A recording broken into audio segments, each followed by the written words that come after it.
வணக்கம் நண்பர்களே, தேனி மாவட்டம் கம்பம் பெஸ்ட் மோட்டார்ஸ் ஒரு புது கலெக்ஷன் 2 நாளைக்கு முன்னாடி நம்ம வீடியோல போட்டிருந்தோம். சென்னை பக்கத்துல திருத்தணி இந்த வண்டி சேல் ஆயிருச்சு. அமௌண்ட் ஜிபேல போட்டு விட்டாங்க சார். டெலிவரி காப்பி உள்ள வச்சுக்கேசா நீங்க சைன் பண்ணி போட்டுருங்க.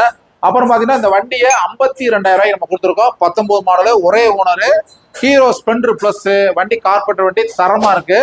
சார் நேம் பாத்தீங்கன்னா எம்எல் தீன தயாளன், நம்பர் 11, அனுமந்தபுரம், திருத்தணி, திருவள்ளுவர் டிஸ்ட்ரிக்ட், சென்னை பக்கம். பின்கோடு 631-209. லேண்ட்மார்க் பார்த்தீங்கன்னா நியர் வாணி மஹால் கல்யாண மண்டபம். சார் என்ன பிசினஸ் பண்றாங்க தீனதயாளன் சார் பார்த்தீங்கன்னா ஹோட்டல் நியூ சூப்பர் டீலக்ஸ் அதி மஞ்சரி பெட்டு வண்டி அங்க பார்சல் சர்வீஸ் நம்ம போடுறோம். சேஃப்டியா வண்டி குவாலிட்டியா இருக்கு. சார் நம்ம நம்பி நீங்க பேமெண்ட் போட்டீங்க. வண்டி சூப்பர் வண்டி நம்ம தரமா உங்களுக்கு கொடுத்துருக்கோம். கார்பெண்டர் வண்டி குவாலிட்டியா இருக்கு. ரேட்டுமே சீப்பா கொடுத்துருக்கோம். இந்த கார்பெண்டர் வண்டி 2019 மாடலு 52,000 நம்ம டெலிவரி கொடுத்துருக்கோம். அவங்க டெலிவரி எடுத்துக்கிறாங்க. அது தனி பேமெண்ட் சார் போட்டாங்க. தேங்க்யூ நண்பர்களே.